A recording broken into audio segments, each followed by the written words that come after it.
I forgot my form. Oh, right. I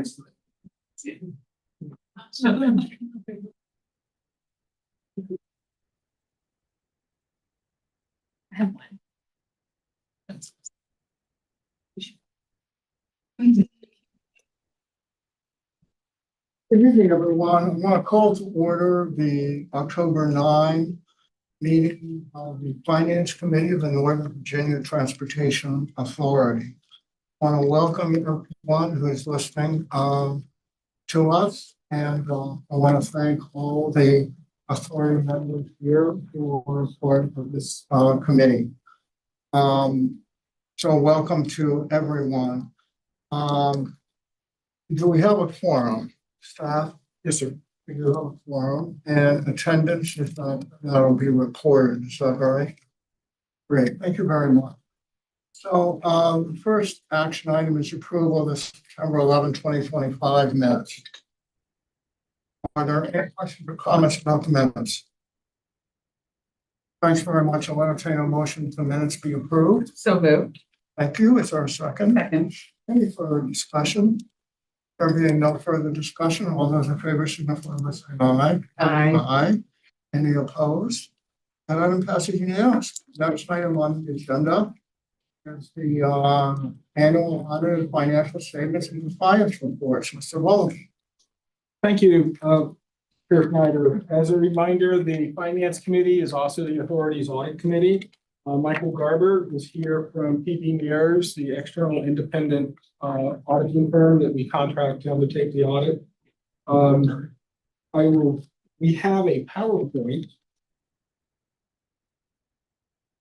to basically go over some highlights of the audit, and then I will turn it over to Mr. Garber to make his remarks.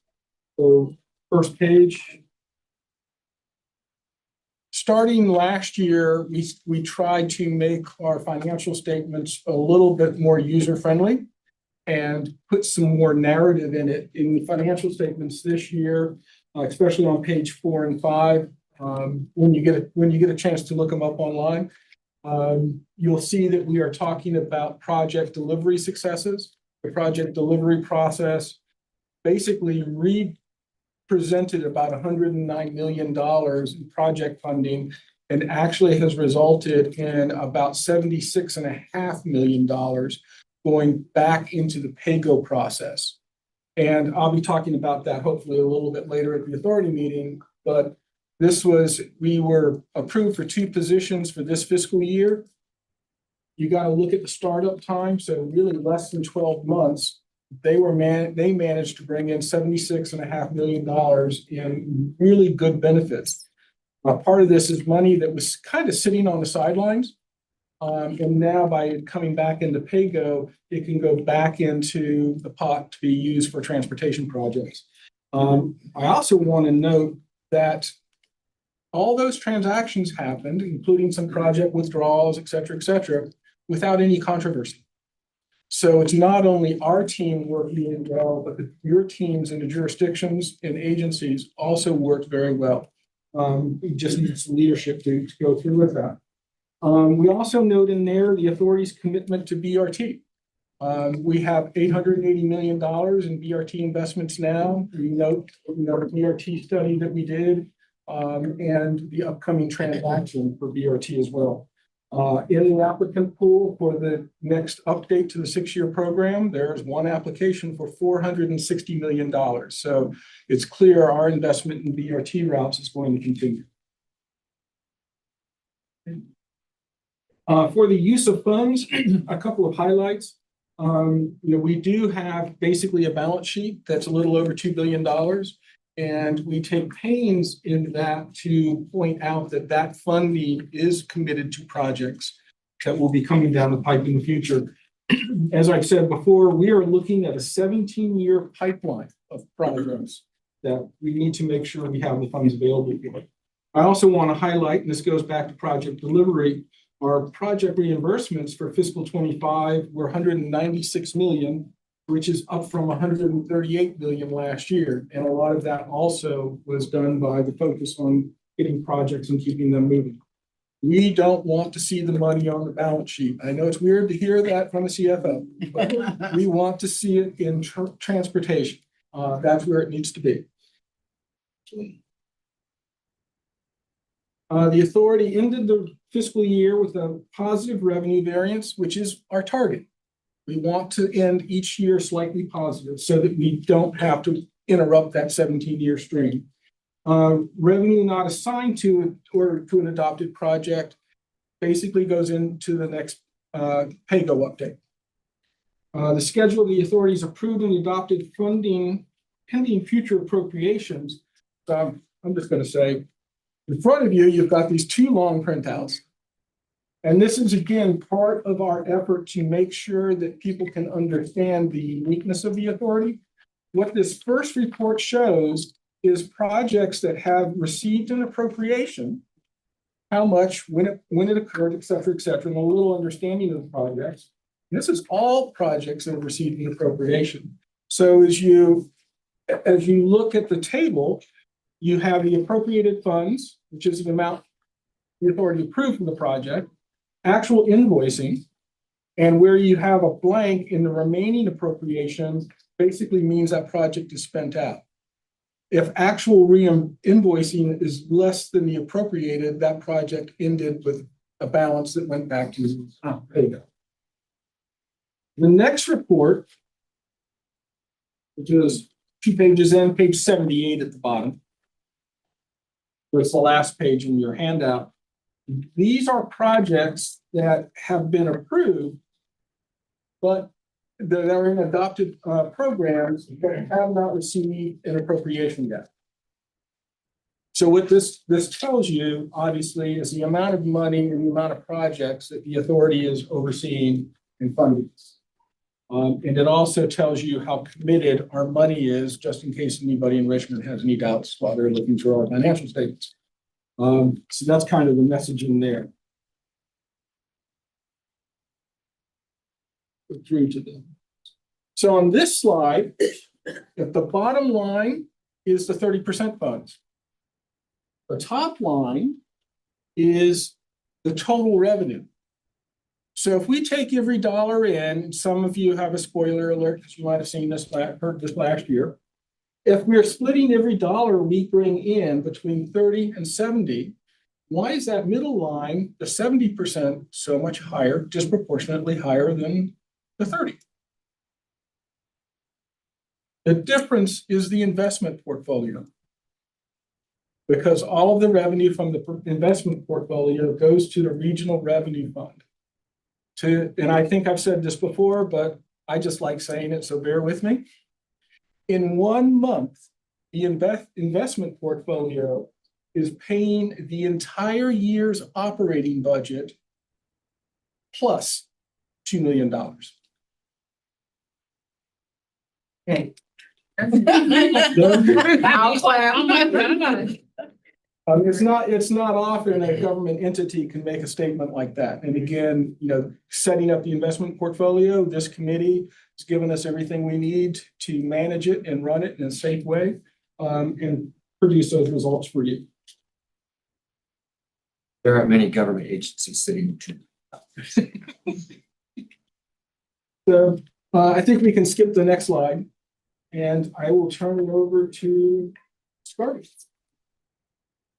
I will try to face you and use my old eyes to read these slides, but I'm not going to sit here and read these slides to you because there's a lot going on. But thank you for that overview, Michael, of financials and some of the highlights. And if you notice his long papers, they say pages 74 instead of 1, 2, 3, 4, because this is in the back of your financial statements. So that's why that's what these numbers will actually correlate to when you get a chance to see the final document. Mr. Barber, you might want to introduce yourself. I'm sorry. That are listening. Sure. So I am Michael Garber. I'm a partner with PB Mayors. We have been doing NVTA's audit for a few years now, and appreciate everybody in the finance group and everybody that we've worked with and all their cooperation to get the audit to where we are. Peggy and I have finished drafting the financials. They are still in draft form until we meet with you all. I hope to put, if you bless them today, I'm hoping to put the final touches on it tomorrow. And then we'll be back to present them at the full board meeting with final copies and documents, things of that nature. So that's who I am and why I'm here this evening. So thank you for helping lead me down that path. Go ahead. Appreciate that. So again, there's lots of things that we're required to do as auditors. One of those things is to meet with this group and to go over really not the paragraphs that are listed in these slides, but more just the bullet points of things that we're supposed to do. So obviously when we're here, we're following government auditing standards, following the yellow book.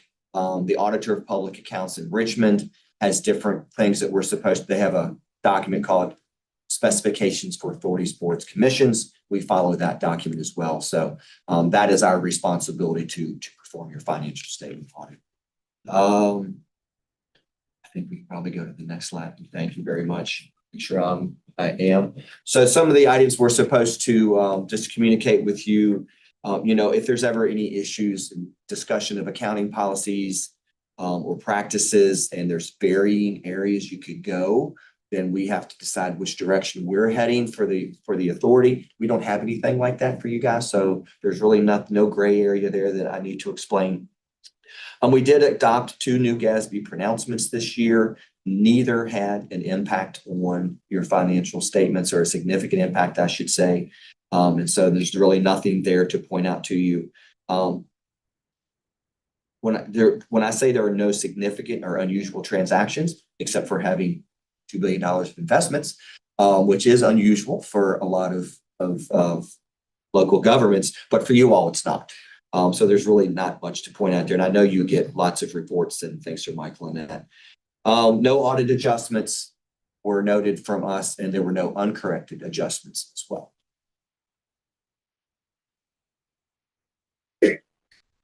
Moving through some more of the categories quickly. It's titled Disagreements with Management. What's important is to read under it where it says there were none. All right. So that's the heading we have to use, but underneath it in the fine print, it says we had no disagreements with management. So I think that's important to point out. If there's ever an issue and Michael or Peggy and his team consult other CPA firms, then we would have to point that out here. And they're like, hey, we couldn't come to an agreement with your firm. We reached out to some others to get guidance. That's rare that happens, but we're supposed to point out if that happens. It did not happen. We had no significant issues with management, no difficulties in performing our audit. You guys, they were ready for us when we had planned to be here and had documents ready. I will say that the financial statements every year, the team continues to do a really good job of drafting them. It's the first year that I did not find, and you'll laugh, it's a $2 billion balance sheet. I didn't find a dollar that didn't match somewhere else in the report. When I go through it, I check everywhere that the numbers should be the same, and I make sure that they are. I think this was my first year I did not find something that had rounded up or rounded down differently. So kudos to the team. If I may, Peggy, every year for the last 14 years, 11 years, Wow. 11 Yeah. years, well, has pulled her hair out, finding that dollar that Mike identifies, and not just writing it off somewhere. I have materiality in my head, but when it comes to putting the financials together, I like for everything to match. I can't help it. I think that's it for that one as well. And looking at this last one, then, again, our responsibilities is just list what we follow to do our audit.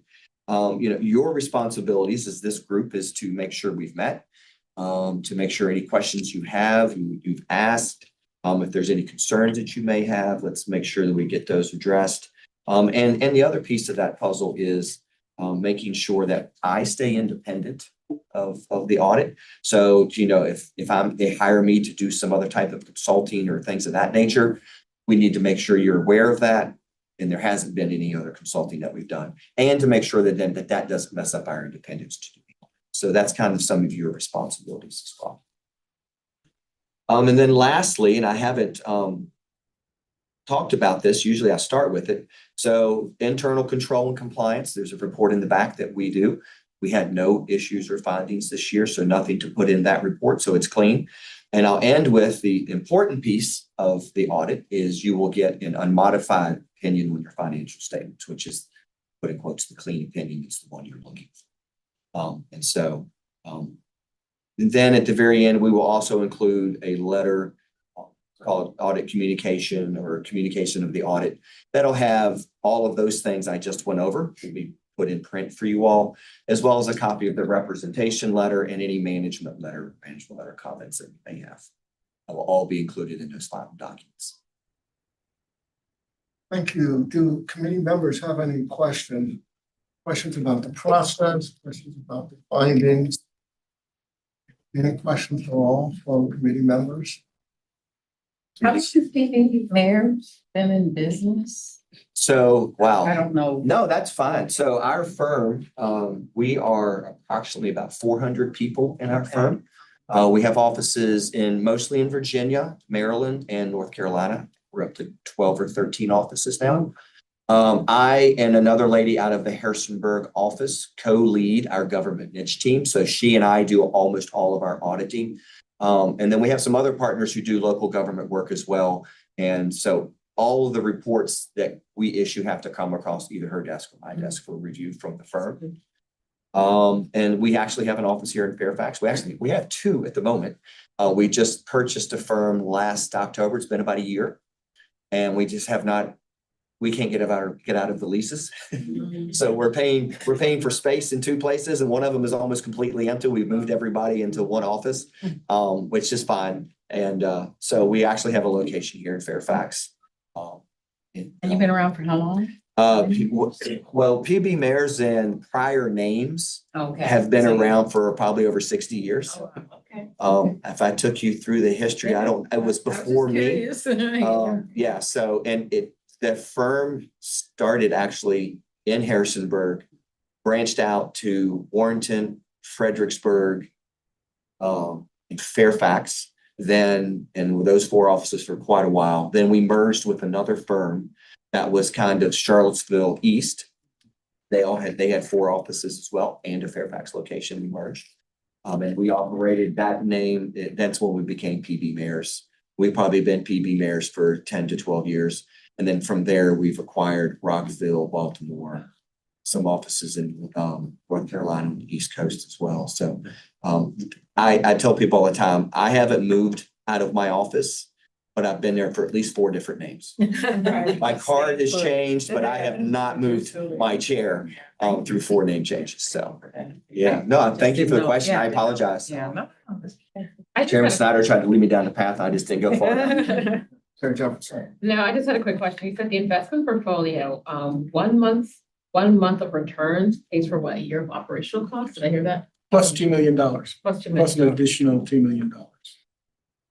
So the operating budget is roughly $5.5 million, and the portfolio is returning $7.4 million a month. Yeah, just a mere 5%, you'd be about 100 feet. You do better than 5%. Well, that's really all. How long have you been the auditor for NVDA? We have been the auditor since your inception. Oh, So you're probably aware there are 3 entities like you in the state of Virginia. There's NVTA, there's CVTA in Richmond, and there's HR TAC in the Tidewater region. And I do in our firm, and I do all 3 of those entities. okay. So I've got what you all do down pat pretty well. You know what's going on and what to look for. So, and NVTA started a long time ago, actually, when we used to do the audit for we did the city of Fairfax audit. There were no staff, there was no one, and then there was a lawsuit. And everything stopped for a while, and so we did the work, and then we waited, and then finally, after the lawsuit had been settled, you were up and running. 2007, 2008. And we've been the auditor since then. Very good. Well, going back to some basics, it says an unmodified or clean. Yes, sir. Can you do any better than that? I cannot. It used to be called, gosh, it's been so long since I used it. What was the term? That's okay. It was something else that confused people even more. And they're like, unqualified. unqualified. And they're like, why is this, why are you not qualified? I'm like, no, you don't want me to qualify the opinion, because that means I found something I have to point out. Right. So then they changed it to unmodified because that was supposed to help people understand it better. But unmodified is the best. There's nothing better. And that's what we've got. Yes, sir. Thank you. Yes, sir. Second question I have is beyond sort of the audit, do you have any suggestions or recommendations across the ball? Just about financial management or like processes going beyond the essential requirements and we're here. I really don't. You know, when we're here, we look at a lot of different things. It's not just the numbers themselves. And I'll take your investments as an example. The world of investments in local government, there's a lot of disclosures. When you get to the financial statements and you finally get a chance to look through them, the investment disclosures are numerous pages. We show them different ways, how the maturity, how they're rated, different ways. One of the things we always look at is to make sure that you're within your investment policy. And so if we see, because we a couple of years ago, 2 or 3 years ago, we had a very small amount that had ventured into foreign type investment, which we shouldn't have. We realized it's just kind of a gray area. It was a foreign entity, but they had a operation in the US, so they were US type investment, but it was a foreign company. We decided that we weren't going to even dabble in the gray area. We're going to make sure we stayed where we are. So there is other things that we do while we're here. We actually contacted the SEC and they confirmed that those were US instruments. It was a foreign bank's whole subsidiary, but established under US law. So a lot of times those types of findings don't come into a report where I write it down. We just have the conversation and we say, all right, we're gonna upgrade our investment policy or make just some minor changes to make sure we say we're not going to do those things. So there have been times where we've had discussions with your team on changes to do and things to consider, but it doesn't make it into answer our comment. And part of what confused that issue is our custodian misclassified the bonds as foreign. And there'll be, not with you all, I don't believe, but one of the other entities I have, some of their investments were rated BBB, which isn't allowed, but the investment policy says there's 3 rating agencies, and as long as 2 of them have them rated as the highest, then it's okay that one of them could be BBB. So those are the types of things that we look at. We have discussions with your team, but it doesn't necessarily make it into a recommendation. Right. Well, great. Thanks a lot for that. Wow. So Chair Randall joined us. Thank you very much. Thank you. I literally coming out of DC got stuck behind. I guess it might have been the president's caravan. I'm not sure whose it was, but somebody important was going by. You had to wait. They made me stop. Yeah. And I was saying, let me go. Then I realized that I'm in DC with the National Guard. I probably should stop waving at them. Just sit there quietly. Yeah. Versus Yeah. versus doing that. I thought, let's just stay still. Because I want to sit here. Well, thank you very much. So Chair Randall, we were just receiving the audited report and they gave us an unmodified or clean report. Did you, in looking at materials, have any questions for the auditor? I've seen the report. I did look through the materials. I didn't have any questions. But good job again, as always, to the staff. Thank you very much. And of course, I will be back at the board meeting. So between now and then, if other questions pop up, I'm happy to answer them. So do committee members have any other questions, concerns? They want to pose? Okay, so we have a recommended action to recommend authority acceptance of the FY 2025 audit. Which will, we're recommending that acceptance for the next meeting. That is the November meeting. Right? CEO Bagman. Okay, great. Any other questions or concerns? Is that just so that the whole committee can, the whole authority take a look at it just while you? Yeah, CRD, yeah, for sure. Good idea. I'd entertain a motion to recommend authority acceptance of the FY 2025 audit. that it be forwarded to the authority. And that they accept the FY 2025 audit. The motion. I will second that motion. Thank you very much, Chair. All in favor, signify by saying aye. Aye. Everyone passes unanimously. Thank you very much. Michael, thanks a lot. And it's a big thank you to all staff who worked on this. More than anything, it reflects your hard work. So thank you for that. I do want to note, of the finance staff in this room, I actually do police for the audit. So it really is the work of Peggy and her team. I get to sit up here and kind of be the focal point for it for a little while, but really is, folks can see from this part of the room on that put in the hours that make this happen. Thank you all very, very much. Thank you, Michael. Appreciate it. So we have some discussion information items. Michael, you want to pick up the budget guidance discussion? Sure, this is the time of year where we basically start talking about the budget. There's no budget decisions at this point. We have no proposals, but we like to run through the basics because the committee has some options to change how we did things in prior years, if you so choose to do it. So first, the local distribution fund budget. The prior guidance for this budget, as for all of our revenues, is to estimate revenues conservatively. And I think this is more than most is going to be a good period to do that. And then essentially the 30% budget, we really don't have any options on what to do with it. The jurisdictions get their 30 cents out of every dollar as long as they have complied with the certification process. And we have never had a jurisdiction fail to comply with the certification process. I will note that we have wording in this budget that says that we will distribute based on the monies that we receive. Because if there's a slight variance from our estimate to what actually comes in, this allows us to keep chunking out the money and not have to come back to the committee and the authority for a budget adjustment. So that's been the prior guidance on the local distribution or 30% budget. Are there any questions on that? For the regional revenue fund budgets, the same thing with the revenue estimates. I guess the biggest decision here is whether we keep funding. I'm sorry, I'm a budget ahead.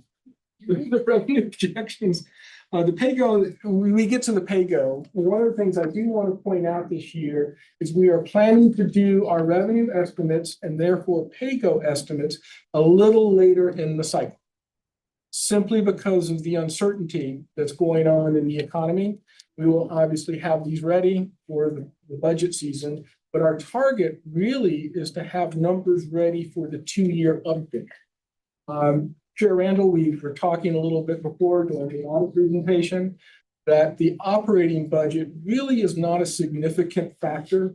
To the point where 1 month of portfolio interest earnings funds the operating budget for the year plus $2 million. That is no joke. Can you let Mr. McKay know that? I'll bring it up to the evening. That's a helpful, astonishing and helpful stat to know.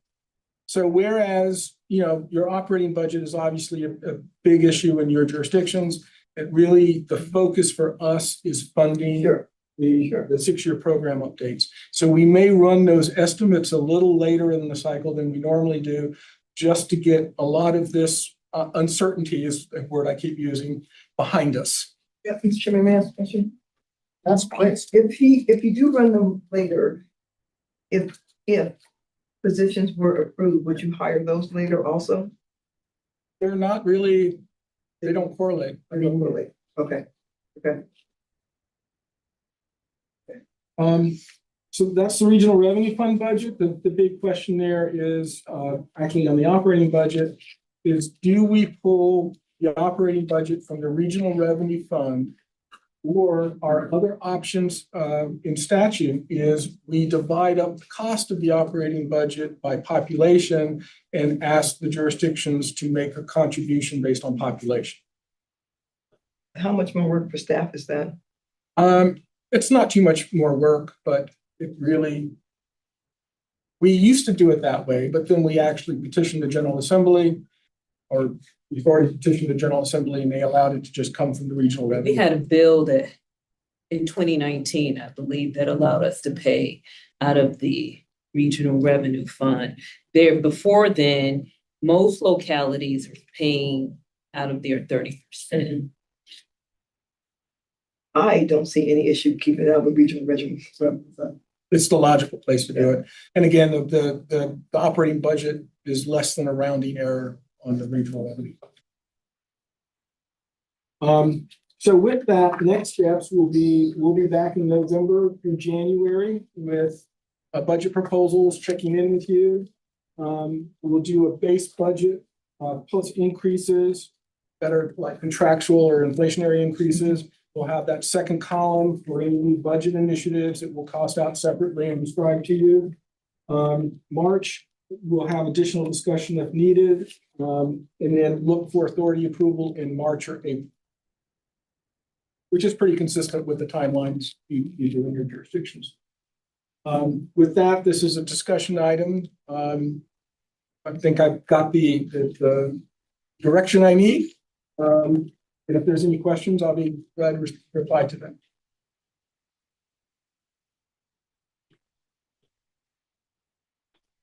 Proceed. Yeah, I am going to turn the investment over to Deb, and we're going to try to move through these fairly quickly because we have that new time split with GPC. And thank you all for accommodating that. So we have come up with this chart that better explains what economic indicators and how they play a pivotal role for Feds to do a rate cut in the rate cutting decision making process. So I want to also highlight that these are not the only factors, because there could be other factors that could also play a role, mainly being politics, because that's not driven by any data. So, but Doesn't do by much of anything at all, to be honest.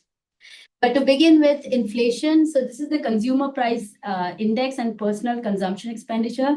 So it's measured by the sentiments of consumer spending. So lower consumer spending can trigger rate cuts because lower rate can then stimulate the economic activity. So the little red arrow that you see, which goes down and up, those are some of the factors that, again, they take a decision on based on the data they get. The second is the labor market, which consists of data from payroll, unemployment, and jobless list claims. So this tracks the employment, health, and job creation.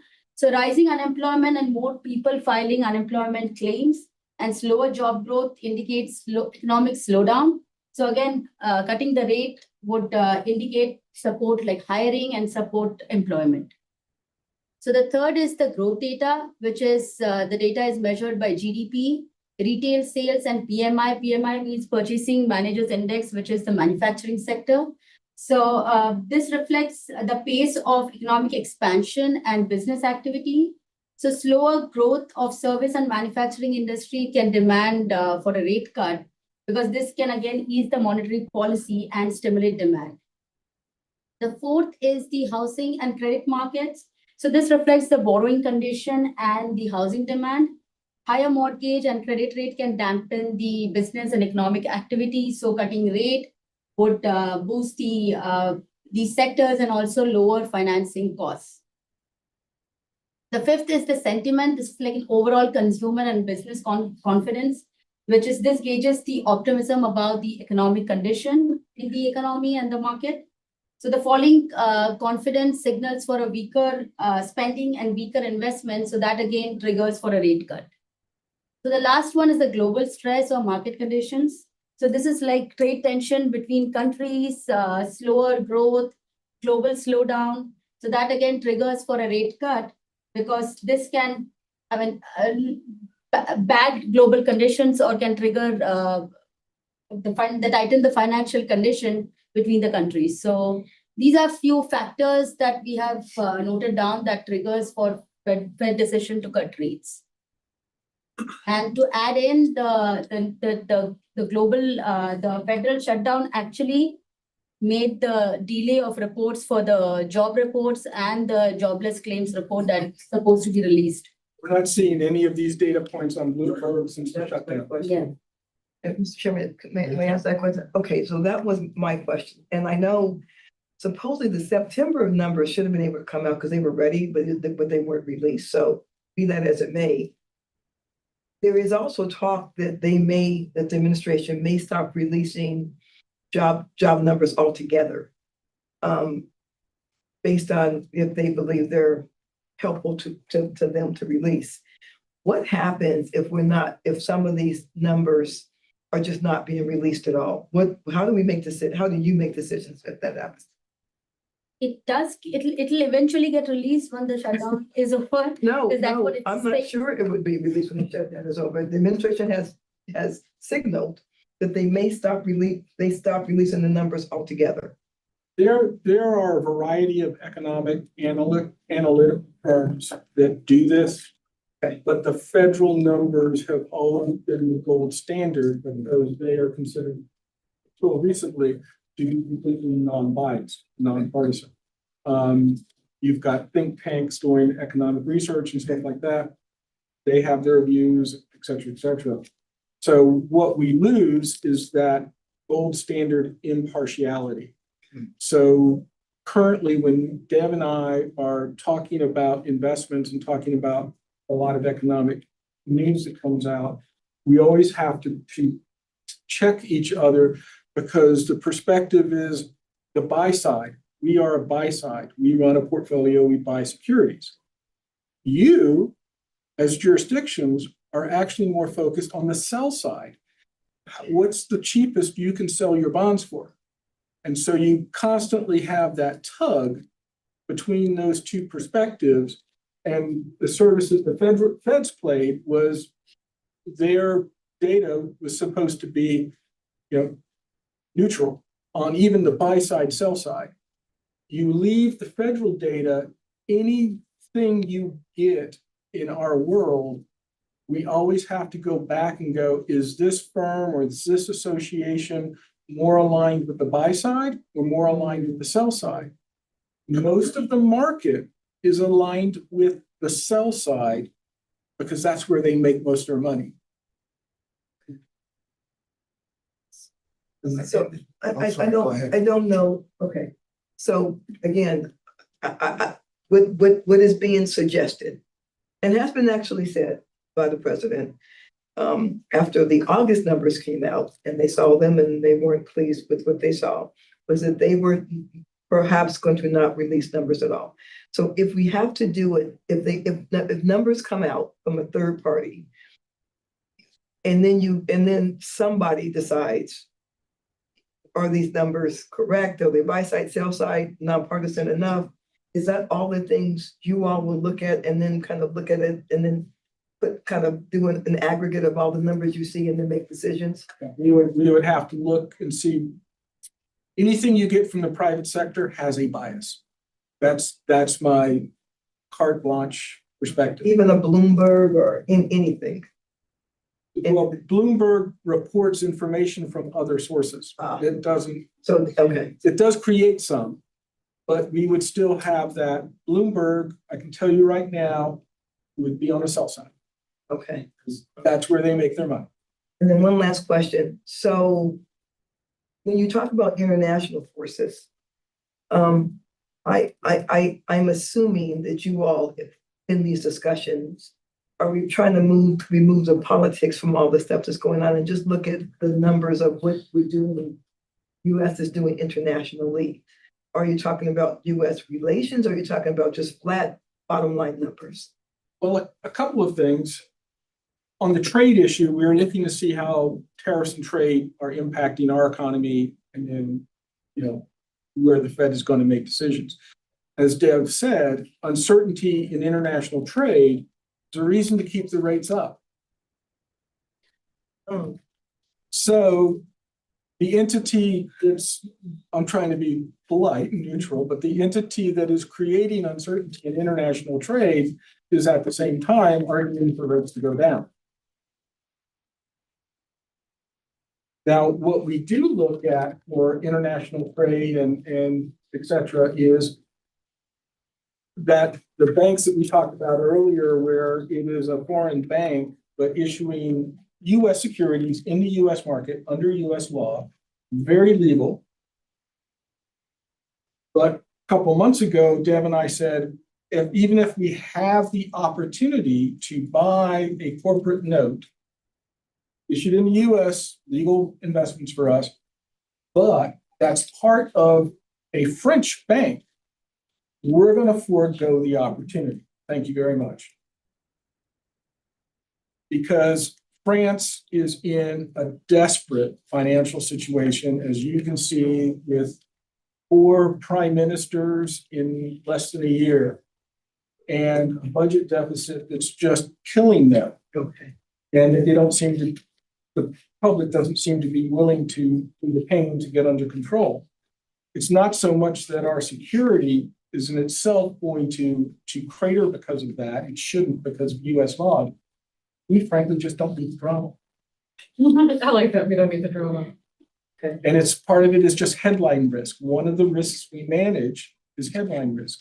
We don't want you having a citizen looking at our portfolio and saying, why do you have all these French names in here?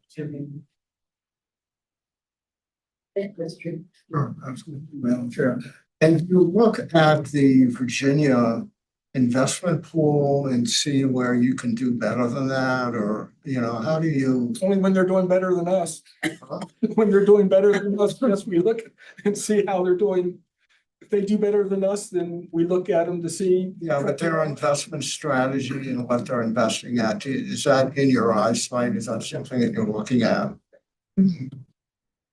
And one other thing, you cite a couple benchmarks that we're doing better than those benchmarks. Maybe explain for people again what those benchmarks are and why they were selected. Sure. We found a couple of years ago that we were using benchmarks that were very short-term based, 1 year and less. And that was appropriate when we first started up the portfolios because it was in short term. As we've gone out to 5-year securities, we came back to the committee and said we need longer term benchmarks. So the LGIP extended maturity pool in your packet on page 2 is performing at 3.87%. That's their rate of return. That is the state treasurer's local government investment pool. Your cities, counties can park money there, pull it out. It's daily liquidity, which is something that we have to look at as well. We need to be ready to be hit with a $30 million reimbursement request. Okay? If they do it without their appendix A's and B's being up to date, we're going to say, well, you might have to wait a couple days, you might have to wait a couple days, but we're going to have to get that money to the jurisdictions. So this is just those benchmarks are on page 2 of attachment 5. And it's important because we're doing better than the benchmarks, but it's important for folks to understand why those benchmarks were selected.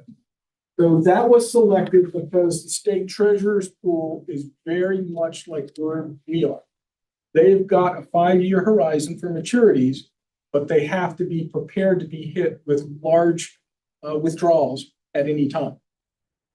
The ICE Bank of America 1 to 3 year is an index that's on Bloomberg. We picked that one actually after discussions with Fairfax on this topic, because Fairfax is one of the jurisdictions that runs a portfolio that's up to our scale. And what that does is it takes that intercontinental exchange Bank of America 1 to 3 year index, which is published on Bloomberg, so you can get it, but we take the 18-month average because to again go with the longer maturity ranges that we were managing. When we first adopted these, it took us 1.5 years to start beating them. So we gave ourselves aggressive benchmarks to challenge ourselves. Now what you're seeing is we have the reinvestment ladder that we've been doing, that we've talked about in prior meetings, which are now showing that we've positioned the portfolio so that as rates decline, our rate of return will decline slower. It will always move towards whatever the market is. But by positioning and structuring the portfolio the way we have, as rates go down, our return will go down slower. As rates go up again, because they're always going to go up and down. As rates go up again, we're in a position to grab the new rates quicker. And it's a strategy that a lot of portfolios don't do because it takes a lot of work. But you invest the time and effort into it, and you can get the returns that we are doing without risk. This is not a risky portfolio. But any other questions on that? I do want to note one thing on the portfolio, because you've probably seen this on the headlines. The administration is talking about issuing IPOs, initial public offerings, to take Freddie Mac and Fannie Mae private. We are talking to our friends around the state as to what will that do, because we do hold some of those securities and we routinely buy them. The good news is these are called agency securities. Most of our agency securities are in the home loan bank, which is not part of the administration's discussion of an IPO. This has occurred in the past. I am long in the tooth enough to know that it happened in the late 90s. And the General Assembly gave jurisdictions and portfolios about a 5-year period to sell out or mature out of those securities. But that is something, as you see it on the headlines, understand we are watching it very closely on the portfolio. Any other questions on the investment portfolio? And not hearing any. How about the monthly revenue report, Michael? With your permission, I'm going to be very quick because the GPC should have started up 3 minutes ago. Essentially, if we go to attachment A. Okay, I'll say sales tax is off to a good start, but it's only 1 month. The way you run that. Exactly. It's negative to the budget projection, but it's the best start we've had in a couple of years. The portfolio, as we talked about, is performing very well. We're making $7+ million a month. And then Grantors is not the worst start we've had in a couple of years. What we're seeing in Grantors, which is real estate essentially, is that sellers are making concessions. Oh, And sellers are making concessions.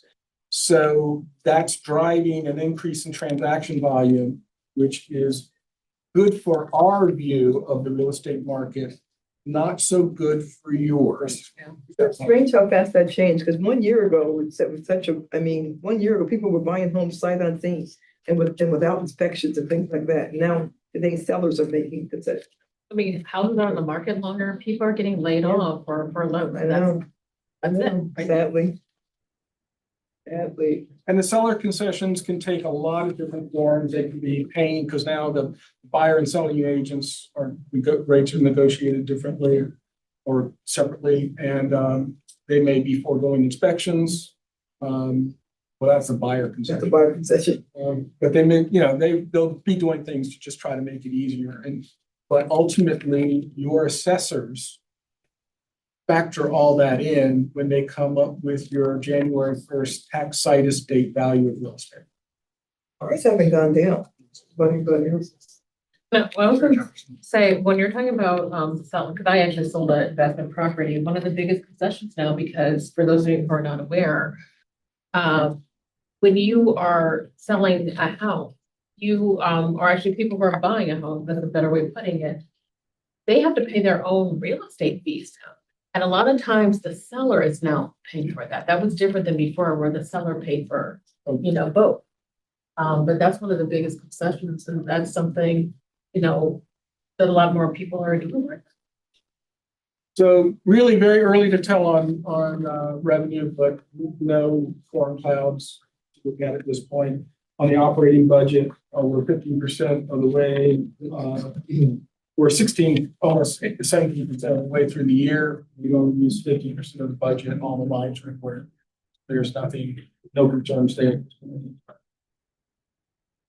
And that would include all of the monthly reports. So much, including how about the monthly operating budget? Yeah, we're 17% of the way through the year and have only used 15% of the operating budget. And they're all the individual lines are in order. Thanks. Do committee members have any questions on any of these presentations? Okay, not seeing any. We're now to agenda item number 8. CEO Backman, you have anything? Mr. Chairman, I will table my report in the interest of time and share with the full board. Thank you very much. Do any members have anything else they'd like to bring up at the meeting tonight? Okay, not seeing any. I'll entertain a motion to adjourn. So moved. Is there a second? Second. Any discussion? Favor signify by saying aye. Aye. This item passes unanimously. Thank you all very, very much.